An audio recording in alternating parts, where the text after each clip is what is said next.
వాక్యాన్ని చూసుకున్నది. సమయం చాలా విలువైంది, గుర్తుపెట్టుకోవాలి. ఏ క్షణము ఎక్కడ ఏమి జరుగుతుందో తెలియదు. భయభక్తులు కలిగి దేవుని యందు విశ్వాస జీవితం కలిగి ఉండాలి. భూమి మీద మనిషి దేవునికి ఏదైనా ఇవ్వగలడు అంటే అది కేవలం సమయం మాత్రమే, గుర్తుపెట్టుకోవాలి. మనకున్న సమస్తం కూడా దేవుడు మనకి ఇచ్చింది. ఒకసారి చూద్దామండి. ఎఫెసీయులకు రాసిన పత్రిక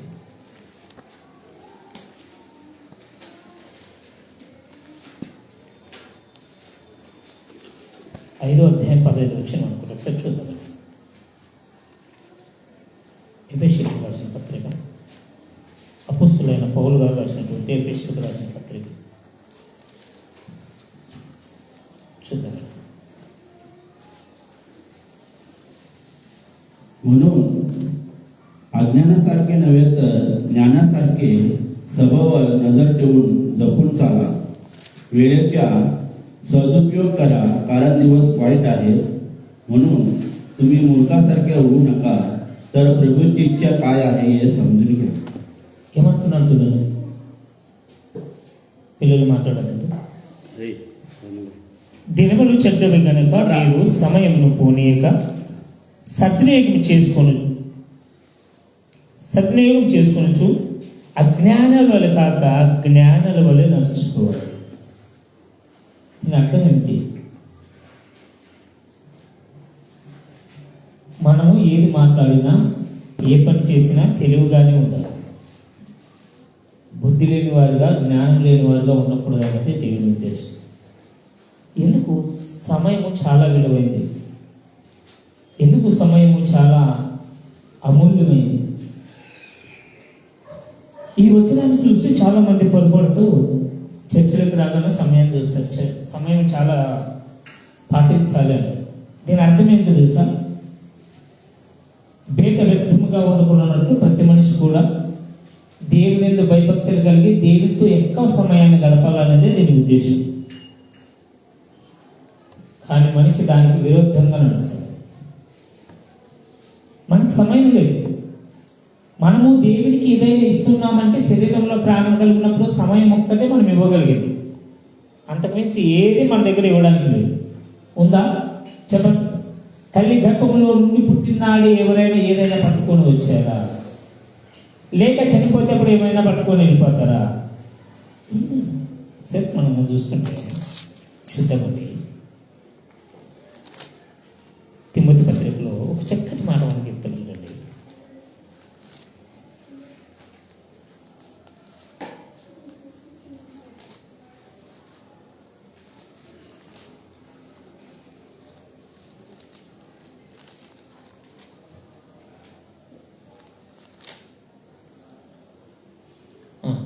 మొదటి తిమోతి రాసిన పత్రిక 6వ అధ్యాయం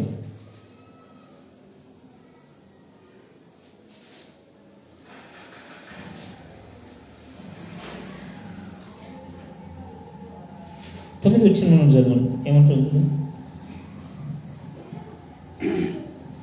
परंतु हे धनवान होऊ पाहता ते परीक्षेत पाशात आणि माणसाच्या नाशात व विध्वंसाच्या बुडणाऱ्या अशा मूर्खपणाच्या व बंधक वासनात सापडतात.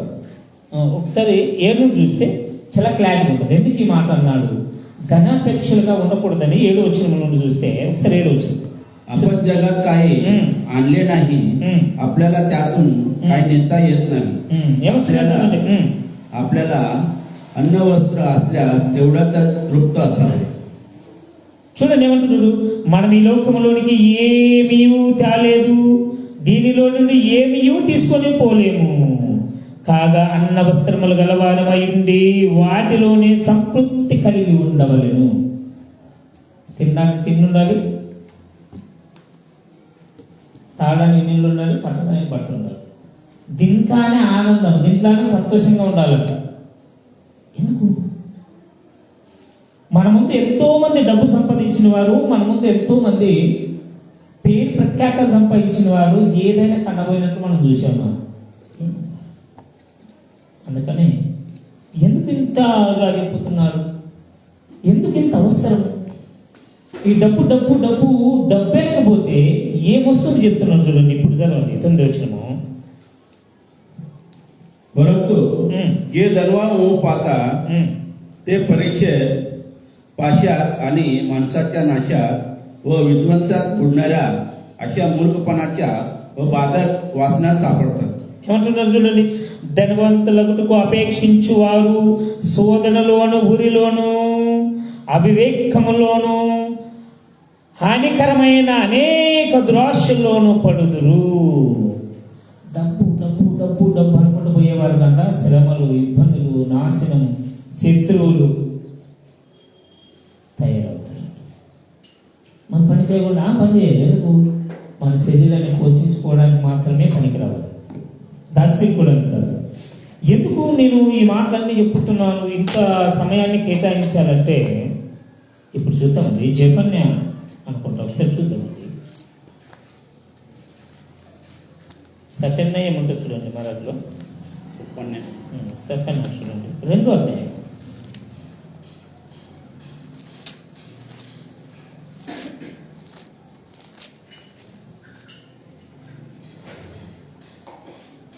రెండో అధ్యాయం 1వ వచనం నుండి మనం చూసుకుంటే దేవుని విలువైన సంగతుల గురించి మనకు నేర్పుతున్నాడు చూడండి. ఎందుకు సమయాన్ని పాటించాలి అంటే జపన్య 2వ అధ్యాయం 1వ వచనం సరి చూస్తే పేషెంట్ చదవండి. हे निर्लज्जा राष्ट्रा एकत्र हो, टाळ्यावर ये, निर्णय बाहेर पडेल, दिवस भुसाप्रमाणे उडून जाईल, परमेश्वराचा क्रोध दिन तुम्हावर येईल. ఏమంటున్నారు చూడండి. సిగ్గులేని జనులారా కూడి రండి. మనసులో సిగ్గులేదా? ఎందుకు సిగ్గులేదంటున్నానంటే ఈ లోకంలో కనపడేటువంటి పేరు ప్రఖ్యాతుల గురించి, ఈ లోకంలో ధనం గురించి, ఈ లోకంలో కంటికి ఏది ఇంపైందో ఇది ఆశీర్వాదం అంటే చాలా మంది ఆలోచించేది ఏంటో తెలుసా? బంగ్లాలు కట్టడము, కారు సంపాదించడం, జాబులు రావడము, మంచి భార్యాభర్తలు దొరకడం, మంచి కుటుంబాన్ని ఒక ఉన్నత స్థానంలో ఉంచడం, ఇది ఆశీర్వాదం అనుకుంటుంది. ఇది కాదు ఆశీర్వాదం. ఇది నువ్వు దేవుని నమ్మినా దేవుడు ఇస్తాడు, దేవుని నమ్మకపోయినా ఇస్తాడు. ఇలా చూసుకుంటూ పోతే దేవుని నమ్మిన వారి కంటే నమ్మని వారి దగ్గర ఎక్కువ డబ్బు ఉంటుంది.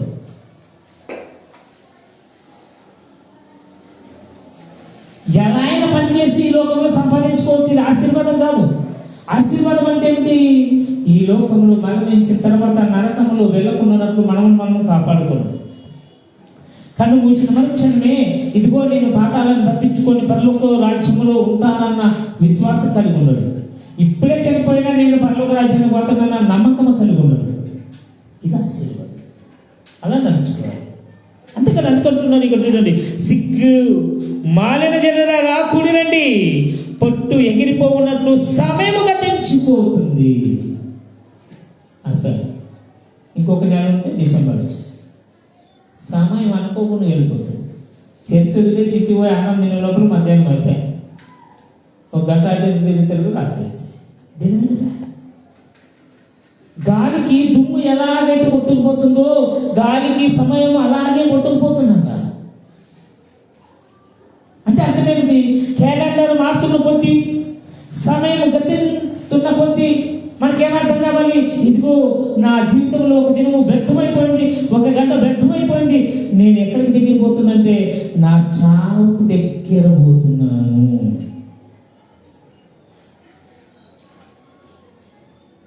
అప్పుడేం చేయాలి? జాగ్రత్త పడాలి. ఒక్కొక్క దినం ఒక్కొక్క క్షణాల్లో మనం గడుస్తున్న కొద్దీ మన ఆలోచన ఏమై ఉండాలి? నా చావు నన్ను పిలుస్తుంది, నేను దగ్గర పోతున్న చావుకు. అంటే నేను మరణానికి పోకముందు ఎలా ఉండాలి, మరణించిన తర్వాత ఎక్కడ ఉండాలి, దీని గురించి ఆలోచన చేయాలి. అందుకే సమయం చాలా విలువైనది. అందుకే ప్రతి క్రైస్తవుడు కూడా ఆలోచించాల్సింది ఏమిటో తెలుసా? తన సమయాన్ని మాత్రమే దేవునికి ఇవ్వగలడు. సమయాన్ని మాత్రమే సద్వినియోగం చేసుకోవాలి. ఈ సమయము గతించిపోయిందనుకోండి, ఈ దినము గతించుకుని మీరు కోట్లు ఇచ్చినా, ప్రపంచాన్ని అమ్మేసినా నిన్న దినాన్ని తేగలరా చెప్పండి? గడిచిన ఒక్క క్షణాన్ని తిరిగి రప్పించగలరా? సూర్యుడిని తిరిగి రప్పించగలరా? సమయాన్ని వెనక్కి నీవు చేయబెట్టి తిప్పచ్చేమో కానీ కాలాన్ని వెనక్కి తిప్పగలవా? ఏం లేదు. మరేం చేస్తావు? గడిచిన గంటలో నీకు వచ్చిన లాభం ఎంత, నష్టం ఎంత? గడిచిన దినాల్లో నీకు వచ్చిన లాభం ఎంత, నష్టం ఎంత? ఏం నేర్చుకున్నావు? ఎక్కడికి పోతున్నాం మనం? ప్రతి క్షణం కూడా మనకి చాలా ఇంపార్టెంట్, చాలా విలువైనది.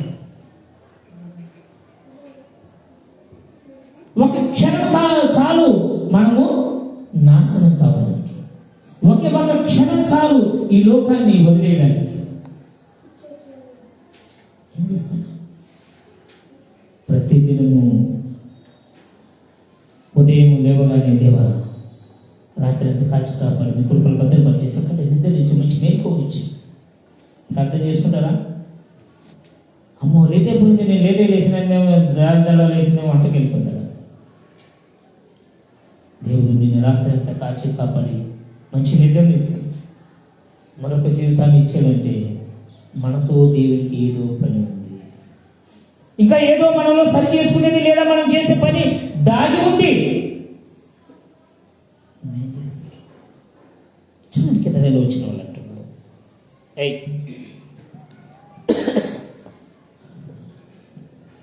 निर्णय बाहेर पडेल, दिवस भुसाप्रमाणे उडत जाईल. परमेश्वराचा क्रोध दिन तुम्हावर येईल, त्यापूर्वी तळ्यावर या. చదవాలి का? ఏమంటున్నారు? విధి నిర్ణయము కాకమునిపే యెహోవా కోపాగ్ని మీ మీదికి రాకమునిపే మిమ్మల్ని శిక్షించుటకై యెహోవా ఉగ్రత దినము రాకమునిపే కూడినండి. ఎప్పుడంట దేవుడు ఒక సమయాన్ని విధించాడంట.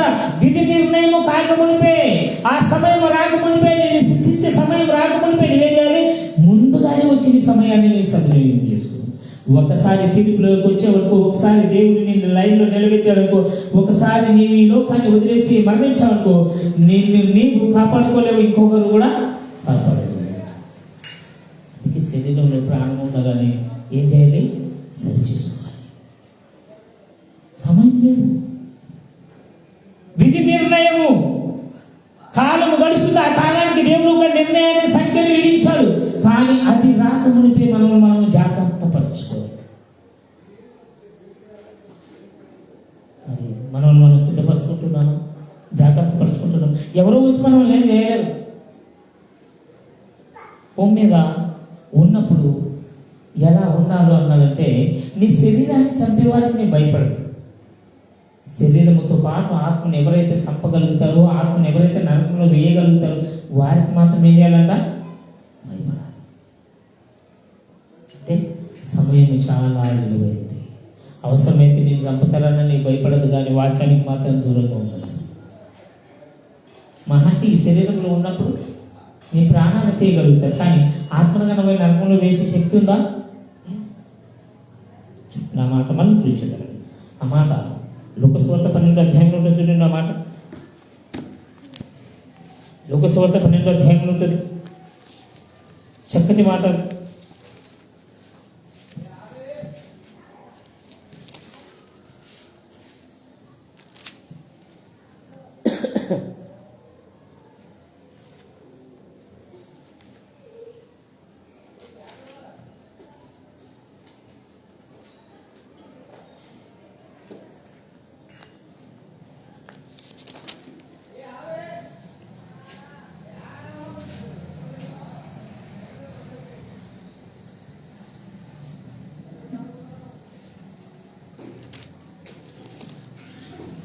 ఐదో వచ్చిన అనుకుంటా. చూడండి, 5 వచ్చిన అనుకుంటా.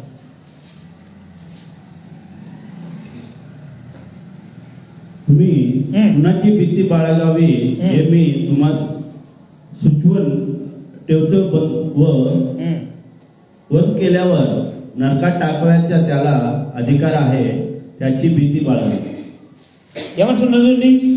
ఎవరికి మీరు భయపడవలెను మీకు తెలియజేయుదును, చంపిన తర్వాత నరకములో పడద్రోయే శక్తి గల వారికే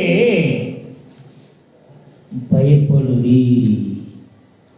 అయితే ఎవరికి భయపడతాం మనం?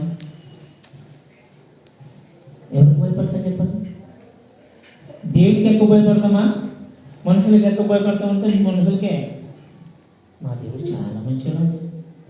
ఏ పాపం చేసేసిన కన్నీళ్ళు ఇస్తారు కదా, కరిగిపోతాడు. చంద వేస్తే అయిపోయాయి, డబ్బులు ఆలోచించబడిపోయిందే తిరిగిపోయింది అక్కడ వేస్తాడు.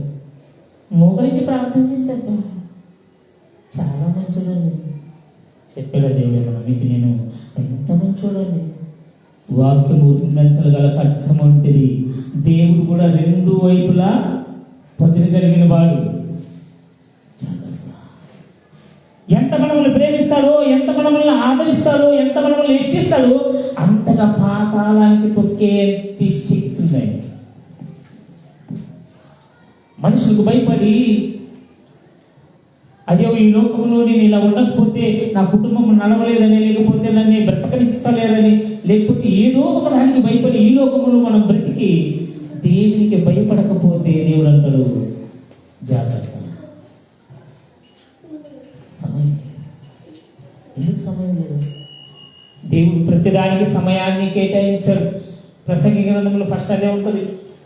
ప్రతిదానికి సమయం కలదు. విత్తడానికి, నాటడానికి, కొయ్యడానికి, ప్రతిదానికి.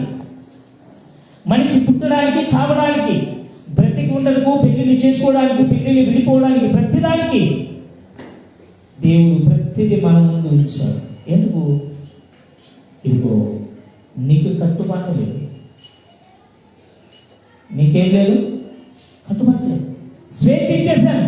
ఈ భూమి మీద నీ ఇష్టం వచ్చినట్టు బ్రతుకు, కానీ తీర్పు ఉందని మాత్రము మరవద్దు. దేవుడు ఇలాగే నడవాలని కండిషన్ పెట్టింటే, ప్రభువా నువ్వు ఇలాగే నడవమన్నావు కాబట్టి నన్ను ఇలాగే నడిచాను, నా తప్పేమి. దేవుడు ఏమన్నాడు?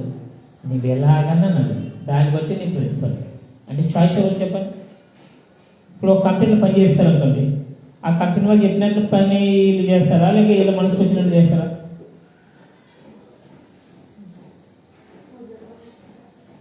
కంపెనీ పనివారు కానివ్వండి, ఒక పని మనుషులు కానివ్వండి, కూలోడు కానీ, పేదలు కానీ, ఎవరైనా కానీ యజమాని ఎలా చెప్తే అలాగే చేస్తారు. వాళ్ళ మనసులో ఏమైనా జరిగిందాక అప్పుడు ఏమన్నా మీరు చెప్పింది నేను చేశాను, నాది తప్పులేదు. దేవుడు అలా కాదు, నీ ఇష్టం వచ్చినట్లు, కానీ తీర్పు ఉందని మాత్రం గుర్తుపెట్టు. అంటే అర్థమేంటి? మనం జాగ్రత్త పడాలి. స్వేచ్ఛ ఇచ్చేసాను మనం, ఫ్రీడమ్. నువ్వు తాగుతావా, తింటావా, తిరుగుతావా, దేవుడు ఇప్పుడు కాదు నీకు చెప్పింది, చనిపోయిన తర్వాత చెప్తాడు దాన్ని చరిత్ర. అందుకని జాగ్రత్త. ఇప్పుడు చూడండి, చెప్పండి కదా, ఇప్పుడు చూడండి 3వ వచనం.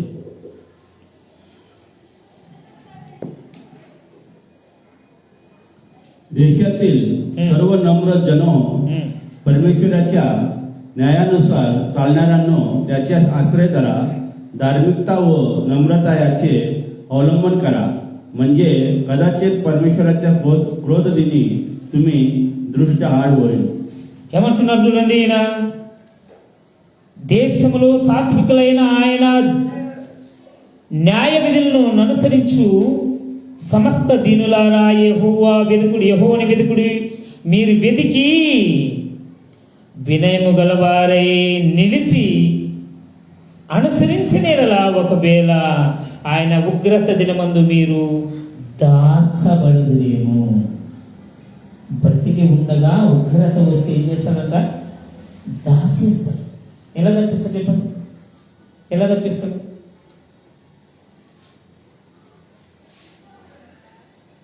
ఈరోజే ఉగ్రత వస్తే మనం తప్పించుకోవడానికి అవకాశం ఉందంట. దేవుడు తప్పిస్తాడు. అలా సమర్థత కలిగిన వాడు. మనం చూసుకుంటే ప్రకటన గ్రంథం చూడండి, మూవ్ చేస్తాం. ప్రకటన గ్రంథం 7వ అధ్యాయంలో ఒక వివరణ ఇస్తున్నాడు చూడండి. ప్రకటన గ్రంథము 7వ అధ్యాయం మొదటి కన్నా మనం చూసుకుంటే, అంతదినమున మనల్ని కాపాడడానికి కొన్ని సూచనలు చూపిస్తారు చూడండి. ఏమంటున్నారు చూడండి, 7వ అధ్యాయం 7వ अध्याय. त्यानंतर मी 4 देवदूत पृथ्वीचा 4 कोणावर उभे राहिलेले पाहिले.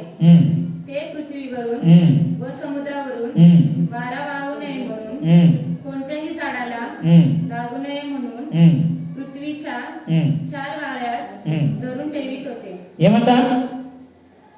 నలుగురు దేవదూతలు వచ్చారంట, గాలి తీసుకున్నట్లు గాలిని పట్టుకుని. ఇప్పుడు చెప్పండి, గాలి రాకుంటే మనిషి బ్రతుకుతాడా? కరోనా సమయంలో ఎంతమంది చనిపోయారు? ఉన్న ఊపిరిని తీసుకోలేక ఒక క్రిమి వచ్చి, ఒక కీటక పురుగు వచ్చి మన గొంతులో కూర్చున్నందువలన, అది శ్వాస ఆడకుండా చేసినందువలన, శ్వాస వాడక ఎంతమంది చనిపోయారు చెప్పండి? లెక్కలేదు మంది. ఒక దేశమా? ప్రపంచ దేశాలన్నీ కూడా గచ్చగజ వణికిపోయాయి. ఈ దేవదూతలు ఏం చేస్తామంటే చూడండి, తెలుగులో నేను చదువుతాను. అటు తర్వాత భూమి యొక్క నలుదిశల్లో నుండి 4 దేవదూతలు నిలిచింది. భూమికైనను, భూమి మీద నేను సముద్రము మీదనైనను, ఏ చెట్టు మీదనైనను గాలి పీల్చుకున్నట్లు భూమి యొక్క నలుదిక్కుల వాయువు పట్టుకొని ఉండిని చూచింది. ఏమంటున్నాడు?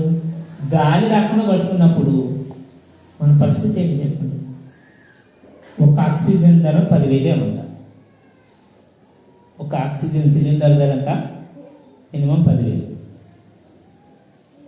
అది మహా అంటే 2-3 రోజులు వస్తుంది మంచి, అంతకు మించి రాదు.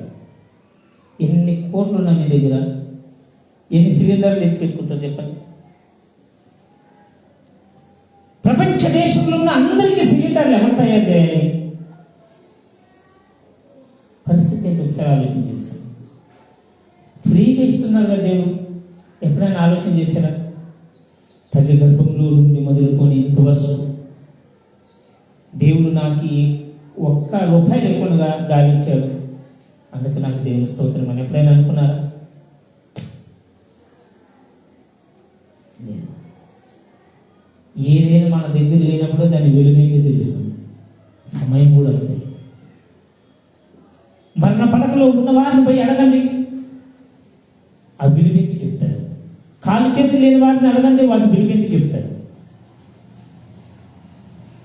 ప్రతిది కూడా చాలా అమూల్యమైంది. అందుకని సమయాన్ని మనం ఆరోగ్యంగా ఉండగానే, నడినెత్తి మొదలుకొని అరికల వరకు స్వస్థత ఉండగానే.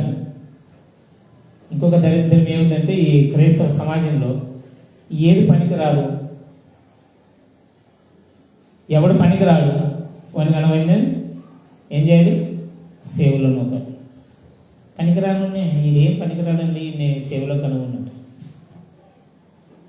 పనికిరానులకే దేవుడు కావాలా? బైబిల్ గ్రంథంలో మనం చాలా చోట్ల చూస్తాం. కయ్యని ఏదైనా చరిత్ర తెలియని వాళ్ళంటే ఎవరు?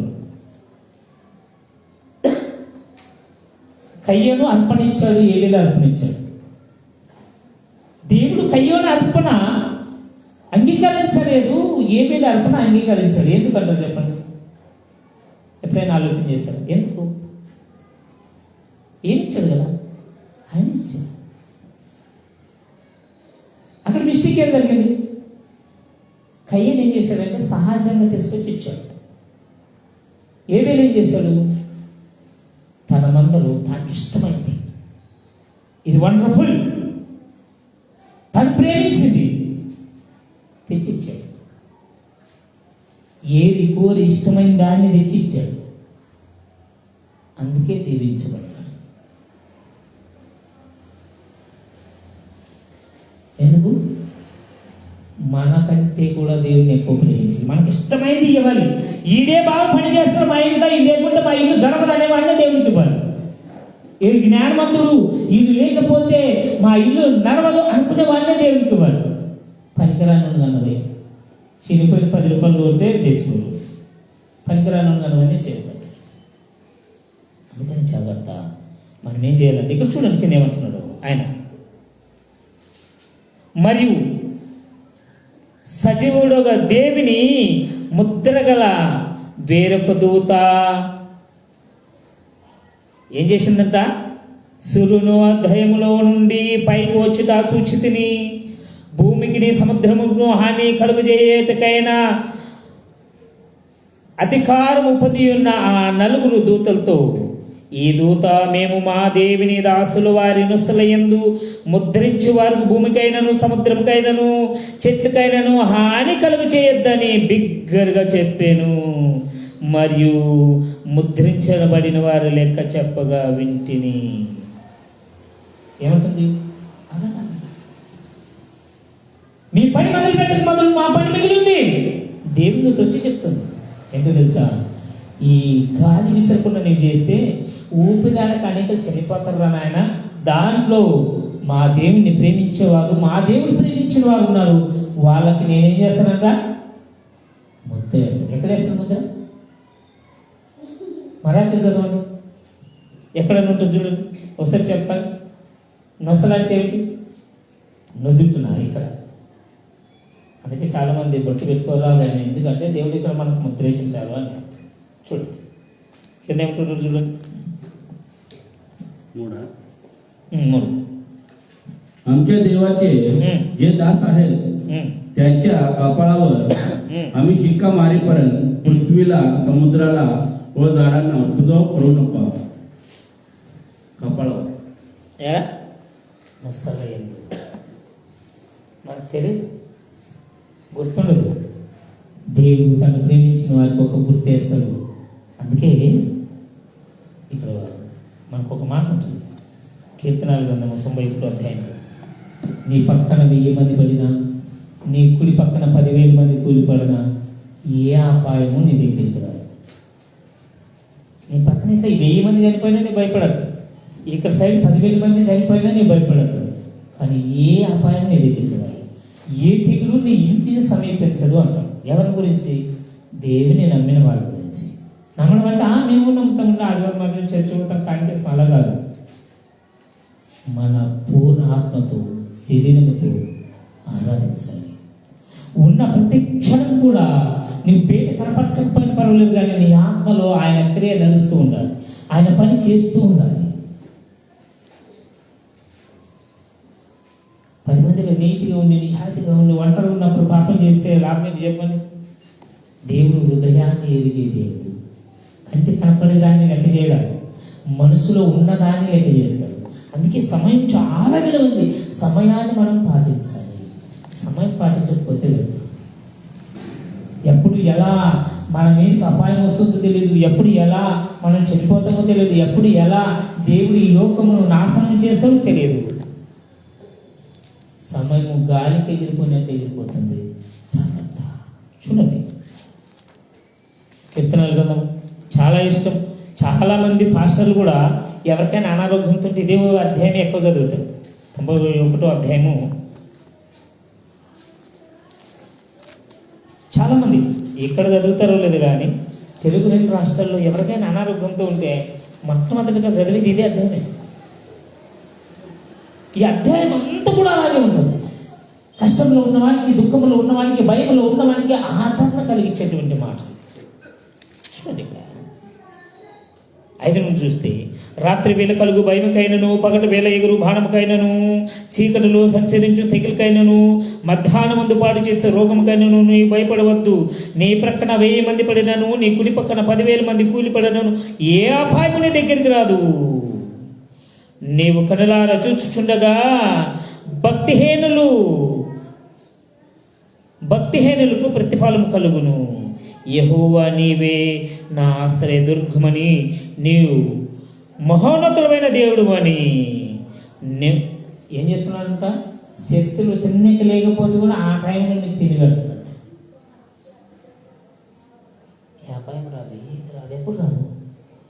మనలో మీకు ఒక ఉదాహరణ చెప్పాలంటే, ఏదైనా ప్లాన్ తీసుకుంటాం. ఒక 10 లక్షలు కనుక 9 లక్షలు ఇచ్చినాం, ఇంకా 1 లక్ష ఇవ్వాలి. అది నీదవుతుందా? ఎప్పుడు నీ పేరు మీద రిజిస్ట్రేషన్ అయితేనే నీదవుతుంది. అది అవతల వాడు తిరగబడితే నీది కాదు. నీవు 10 లక్షల్లాగా 9 లక్షలు ఇచ్చినా నీది కాదు, పేరుకే నీది.